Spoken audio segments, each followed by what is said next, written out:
찬송 감사를 합니다. 원죄를 가지고 있는 인간의 이성으로는 거룩하신 하나님을 절대로 알 수도 없고 믿을 수도 없습니다. 그게 죄인이에요. 그 죄라는 개념은 인간적이고 사회적으로 규정해 놓은 것들을 말하는 것이라기보다 하나님께서 싫어하시는 모든 것을 총칭해서 죄라고 합니다. 그 죄인들의 사상으로 만들어 놓은 것이 그 중에 하나가 이신론이에요. 18세기 계몽주의 시대의 대표적인 그리스도교 사상이 이신론인데, 신은 세상을 창조했지만 이후에는 간섭하지 않는다는 사상이에요. 신이 성경을 비판적으로 연구하고 하나님의 계시를 부정하고 후퇴시켜서 성경의 내용을 이성적인 진리로 한정시킨 인간의 지식으로 규정한 합리주의적인 종교관이라고 할 수 있습니다. 그래서 우리가 나눴던 해방신학, 민중신학, 이신론, 알메니언주의와 같은 것들이 문제인 이유는 모든 것의 결론이 인간의 고귀함으로 끝나기 때문입니다. 하나님을 믿는 것처럼 하면서 결국 하나님도 인간을 위해 존재해야 하고 인간을 위해 움직여야 한다는 것이죠. 신본주의가 아닌 인본주의로 결론이 나기 때문에 문제가 되는 겁니다. 그 이신론자들은 이렇게 주장을 해요. 신이 있다면 세상에 불의와 고통이 있을 수 없다. 그러니 하나님은 존재하지 않거나 혹시 존재한다고 해도 세상에 직접적으로 간섭하지 않고 자연에 내재되어 있는 합리적인 법에 의해서만 우주를 통치하는 것이라고 합니다. 그런 인본주의자들의 주장에 대해 성경은 이렇게 이야기를 합니다. 로마서 9장 21에서 23절. 토기장이가 진흙 한 덩어리로 하나는 귀 있을 그릇을 하나는 천 있을 그릇을 만들 권한이 없느냐. 만일 하나님이 그의 진노를 보시고 그의 능력을 알게 하고자 하사 멸하기로 준비된 진노의 그릇을 오래 참으심으로 관용하시고 또한 영광받기로 예비하신 바 궁일의 그릇에 대하여 그 영광의 풍성함을 알게 하고자 하셨을지라도 무슨 말하리요. 하나님께서 구원받을 자와 멸망받을 자를 주권적으로 결정하신다는 거예요. 그래서 영광을 받기로 예정된 궁일의 그릇과 멸하기로 준비된 진노의 그릇이 대조되어 나옵니다. 바울은 이 말씀을 통해 전능하신 하나님께서 그렇게 하신다는데 너희들이 무슨 할 말이 있겠냐는 겁니다. 그런데 잘못된 사상을 가지고 있는 사람들은 그런 하나님의 주권에 항의를 합니다.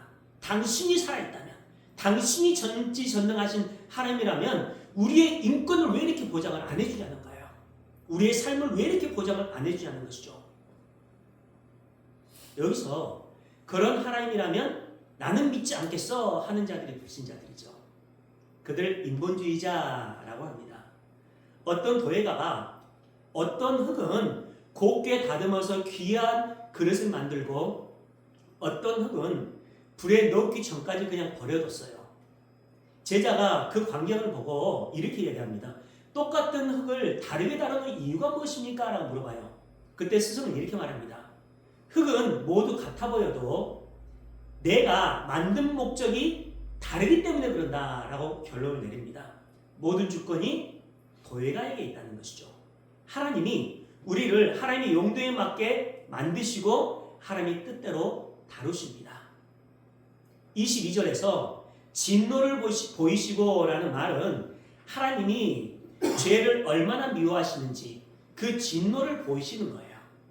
진노의 그릇이 멸망당할 조건을 갖추었음을 시사해 줍니다. 그리고 하나님의 능력을 알게 하고자 하는 것은 하나님의 능력이 얼마나 큰 것인지를 알리려고 멸하기로 준비된 그릇이 있다는 것입니다.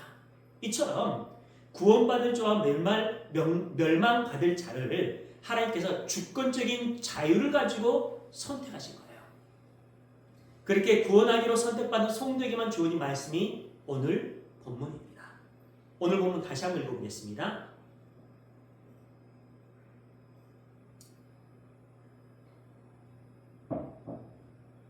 마음이 없나요? 제가 읽어드리겠습니다.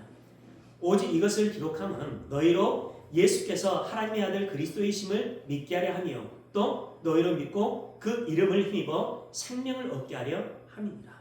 이 말씀은 단순히 예수님이 좋은 분이다 라는 의미가 아니라 예수님이 하나님이다 라는 선언입니다. 결국 참 교회인 우리, 그 하나님의 백성만이 예수님을 하나님으로 믿을 수 있다는 거예요. 그 신앙 고백이 그 외아들 우리 주 예수 그리스도를 믿는다는 고백입니다. 그래서 선택받은 성도는 잘못된 복음을 가지고 잘못된 믿음으로 살아갈 수가 없습니다. 왜냐하면 하나님의 선택받은 백성들은 하나님의 말씀을 지키고 그 아들 예수 그리스도께서 하나님으로부터 오신 참 하나님이신 것을 명확하게 알기 때문에 무엇을 통해서요? 성령 하나님의 내주하심을 통해서 유효한 부르심입니다. 특별은총. 문제는 누가 구원받기로 선택받은 백성인지를 우리는 모릅니다. 그렇기 때문에 교회인 우리는 목숨을 걸고 복음을 전해야 해요. 그러나 분명한 것은 성도의 거룩을 위한 도구로 사용하고 멸하기로 준비된 소품이 있다는 거예요. 우리의 거룩을 위해 도구로 사용하고 멸하기로 준비된 소품이 있다는 거예요. 그러니까 세상적인 부와 명예와 같은 힘의 원리를 부러워할 필요가 없다는 것입니다.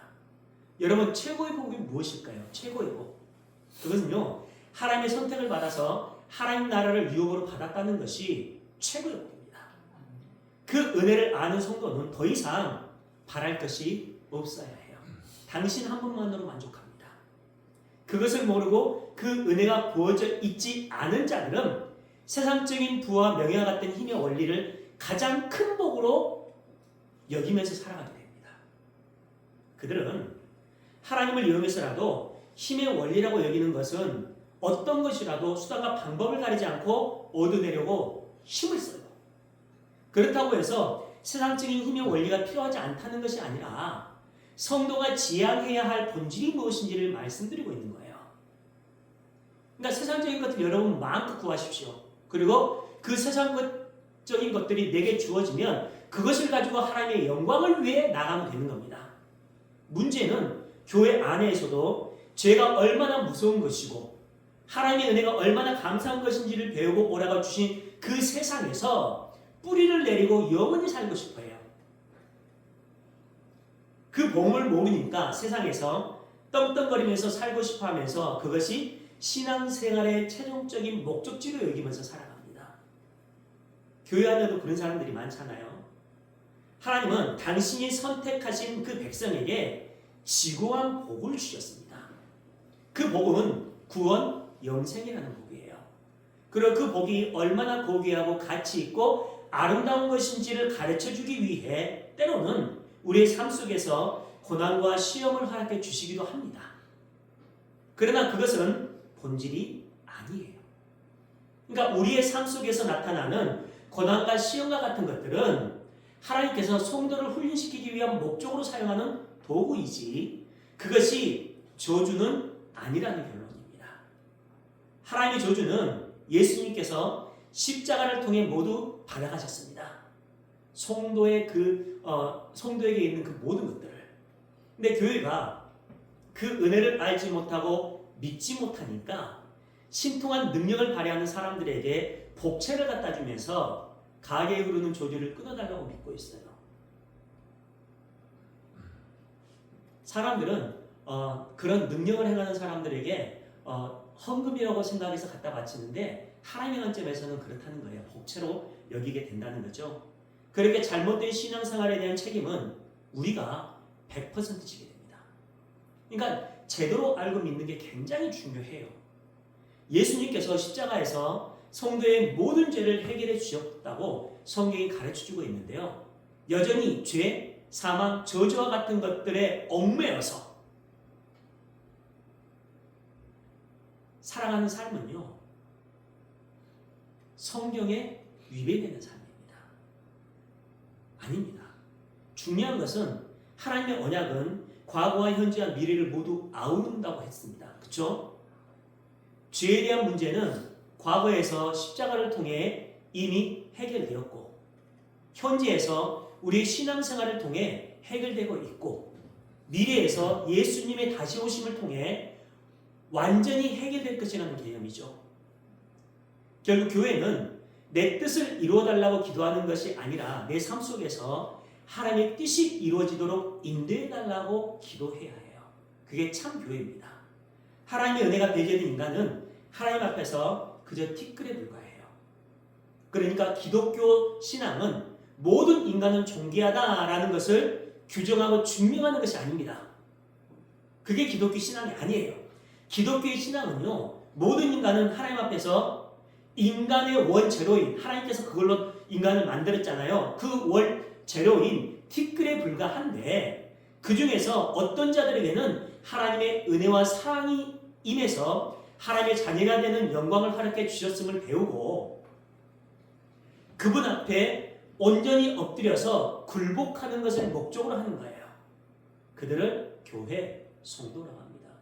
그들의 삶 속에서 하는 고백은 어떤 것일까요? 하나님, 나는 없음입니다. 오직 하나님의 생명력, 하나님의 언약으로만 살게 해주세요. 그게 성도입니다. 그래서 우리는요, 그 외아들 우리 주 예수 그리스도를 믿사오니라는 신앙 고백을 하는 겁니다. 예수님은 하나님께서 창세전부터 선택하신 백성들을 자녀로 삼기 위해 사람으로 오신 하나님입니다.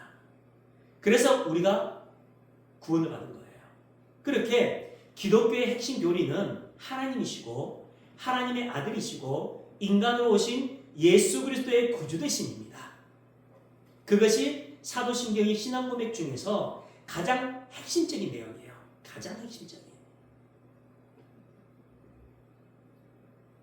결국 사도신경에서 가장 많은 분량을 차지하면서 핵심적으로 고백하는 내용이 예수님에 대한 고백입니다. 그래서 우리가 기독교인이에요. 그리스도라는 단어를 한자로 보면 기독입니다. 기독. 한자로 보면. 그래서 기독교인은 그리스도인이라고도 해요. 마태복음 1장 21절. 아들을 낳으리니 이름을 예수라 하라. 이는 그가 자기 백성을 그들의 죄에서 구원할 자이시니라 하니라. 이것이 예수님께서 오신 목적입니다. 그 죄사함의 본질은 하나님의 거룩 안으로 들어갔다는 것이고 천국 백성의 자격이 주어졌다는 거예요. 그 모든 것이 예수님으로부터 시작됩니다. 예수라는 이름은 구약의 여호수아와 같은 말이죠. 여호와가 구원하신다라는 의미입니다. 문제는 유대인들이 생각했던 구원은 정치적, 군사적, 물질적인 해방이었기 때문에 그들은 로마의 압제에서 벗어나고 다윗 왕국의 영광을 회복하는 메시아를 기다렸어요. 그래서 그 사상 안에서 많은 사람들은 자녀들에게 예수라는 이름을 붙였지만 하나님께서 아들에게 그 이름을 주신 이유는 예수님께서 백성들을 구원해 주시는데 그 방법이 하나님의 계획이었던 십자가를 통해 완성해 주시는 구원의 본질을 성취해 주기 위함이었습니다. 요즘도 가끔씩 차들을 보시면요, 물고기 그림을 붙이고 다니는 차가 있습니다. 차 뒤에 로마의 압제에 있었던 초대교회에서 기독교인이 된다는 것은 죽음과 직결되는 거였어요. 내가 예수를 믿습니다 라는 고백은 죽음입니다. 그래서 성도들이 자신의 신앙을 표시할 때 암으로 쓰던 것이 물고기 그림이었어요. 물고기 그림. 분명히 예수님을 믿는 사람 같은데 그래도 미심쩍을 때 다가가서 물고기 그림을 그렸고 성도들은 반겼습니다. 그렇다면 다음 PPT 한번 보여줘 보실래요? 네. 이게 우리가 알고 있는 물고기 그림의 뜻이에요. 물고기가 헬라어로 익투스죠. 익투스라는 단어를 헬라어로 풀어보면 예수, 히에스, 그리스도, 하나님, 테오스, 아들, 디오스, 구원자, 소지우라는 단어를 사용하는데요. 그 앞자를 따서 딱 연결해보면 익투스가 됩니다. 예수 그리스도가 하나님의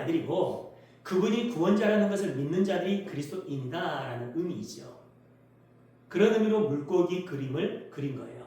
당신은 십자가에서 무력하고 허망하게 죽어버린 그 예수를 구원자로 믿고 하나님의 아들이라고 믿습니까? 라고 물어보는 거야. 그때 우리는 yes! 라고 대답을 해야 됩니다. 그렇게 초대교회 교인들은 물고기를 자신들의 암호로 사용했는데 그것은 굉장한 신앙 고백이었어요. 그때 당시. 그렇게 기독교의 핵심 교리는 예수 그리스도로 수렴됩니다. 그래서 사도신경에서도 예수님에 대한 내용이 가장 많이 나와요. 여러분 제임스 카메론이라는 감독 아시죠? 타이타닉, 아바타, 터미네이터, 트루 라이즈 그리고 에일리언 2를 만들었던 감독입니다. 이 감독이요 꽤 전에 예수의 무덤이라는 다큐멘터리를 만들어서 세계적인 이슈가 된 적이 있습니다. 그 다큐멘터리에 의하면 발견된 무덤에서 10개의 석관이 나왔는데 그 중에서 6개의 석관에 요셉의 아들 예수, 마리아, 예수의 아들 유다, 마태, 요셉, 메리엄 등의 이름이 새겨져 있었다고 합니다. 요셉은 예수님의 형제고 메리엄은 마리아의 원래 이름이라고 하면서 예수님의 주변 인물들이라고 해요. 그 석관에 새겨진 이름들이. 따라서 예수님은 십자가에서 죽은 것이 아니라 막달라 마리아와 결혼을 해서 유다라는 아들까지 낳고 오래오래 살다가 죽어서 그 동굴 무덤에 묻힌 것이라고 주장을 합니다. 한 번쯤은 들어보셨을 거예요. 그런 말도 안 되는 그런 이야기에 얼마나 많은 사람들이 속아 넘어갔는지 몰라요. 당시 다빈치 코드나 유다본과 같은 그런 영지주의 문서들이 돌풍을 일으키다 보니까 예수의 무덤이라는 다큐멘터리도 잠시 사람들의 눈길을 끌기는 했지만 금방 사라지고 말았습니다. 그렇게 오해를 하게 된 원인이 있을 거잖아요. 구약시대와 예수님 시대에 가장 인기 있었던 남자의 이름이 예수였습니다. 그때 당시 길에서 예수님의 이름을 부르면 여러 명이 돌아볼 정도였어요. 뭐 철수, 영희와 같은 이름과 같은 거였죠. 그리고 가장 흔했던 여자의 이름이 마리아였습니다. 그 흔한 이름의 예수라는 사람과 그 흔한 이름의 마리아라는 사람이 결혼을 해서 낳은 아들의 이름을 공교롭게 그들이 유다라고 지었고 그들이 잘 살다가 죽어서 묻힌 무덤인데 그 무덤을 발견하고 예수님의 무덤이라고 헛된 이야기를 만들어낸 거예요. 구약시대의 요소라는 이름이나 느헤미야 7장 7절에서 예수와 호세아라는 이름이 모두 예수라는 이름의 뜻입니다. 신약에서도 그 예수라는 이름이 여러 곳에 나와요. 골로새서 4장 11절 보세요. 유스도라 하는 예수도 너희에게 문안하느니라. 그들이 헬라파이나 이들만은 하나님의 나라를 위하여 함께 역사하는 자들이니 이런 사람들이 나의 위로가 되느니라. 의인이라는 뜻을 가진 그 유스도라는 이름은 별명입니다. 그리고 진짜 이름이 예수인데 바울과 함께 있었던 유대인이었고 그리스도인이었어요. 이 사람이.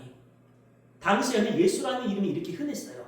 사도행전 13장 6절 온 섬 가운데로 지나서 바우에 이르러 바예수라는 유대인 거짓 선지자인 마술사를 만나니 총독 관제에서 일하는 유대인으로 그의 신분은 거짓 선지자 무당이었는데 그가 예수라는 사람의 아들이었다는 거예요. 바가 아들이라는 뜻이잖아요. 그리고 바라바가 아버지의 아들이라는 뜻이니까 바예수는 예수라는 사람의 아들이라는 뜻이에요. 그렇듯 예수라는 이름은 1세기 중반 때까지 유대인들이 가장 선호해서 흔하게 사용했던 이름이었습니다. 그렇게 많은 사람들이 많이 사용했던 예수라는 이름을 십자가 사건 후부터는 거의 사용하지 않았어요. 사람들이. 왜냐하면 예수를 믿지 않았던 사람들은 십자가에 달리신 예수라는 이름이 저주의 상징이 되었기 때문에 그렇습니다. 그래서 자녀들에게 주지 않았어요. 예수님을 잘 믿었던 성도들은 그 이름이 너무나 고귀해서 자녀들에게 붙일 수가 없었습니다. 그래서 사용하지 않았습니다. 즉 예수라는 이름은 잘못된 구원관을 온전하게 깨고 들어오는 본질이래요. 그 예수의 이름이. 근데 오늘날의 교회에서도 그 예수라는 이름을 수없이 부르고 있지만 너무나 많은 사람들이 그 이름을 유대인들처럼 부르고 있는 것이 문제입니다. 하나님 나라와 하나님의 의를 구해야 할 교회가 세상적인 것들만을 구하면서 살아가고 있다는 거예요. 그것이 민속 메시아 사상입니다. 그것이 유대주의예요. 그런 식으로 예수의 이름을 부르는 자들에게 예수님이 뭐라고 하시는지 한번 보세요. 마태복음 7장 21절. 마태복음 7장 21절. 나더러 주여 주여 하는 자마다 다 천국에 들어갈 것이 아니요 다만 하늘에 계신 네 아버지의 뜻대로 행하는 자라야 들어가리라. 이게 어떤 사건입니까? 하나님을 잘 믿었던 사람들이 예수님 앞에 섰습니다. 근데 그들을 예수님이 알아보지 못해요. 그러니까 그들이 황당해서 예수님께 그럽니다. 주님, 내가 주님의 이름으로 선지자 노릇을 했고 내가 주님의 이름으로 많은 권능을 행했고 내가 주님의 이름으로 귀신을 쫓아냈습니다. 라고 얘기를 해요. 주님의 이름으로. 그러니까 주님께서 이 말씀을 하신 겁니다. 나더러 주여 주여 하는 자마다 다 천국에 들어갈 것이 아니야. 하늘에 계신 내 아버지의 뜻대로 행하는 자라야. 그들이 주님의 이름으로 행했던 그것이 어떤 행위였어요? 하나님의 뜻대로 행하는 행위가 아니었다는 겁니다. 근데 이 땅의 교회가 유대인들처럼 예수를 그렇게 부르고 계셔요.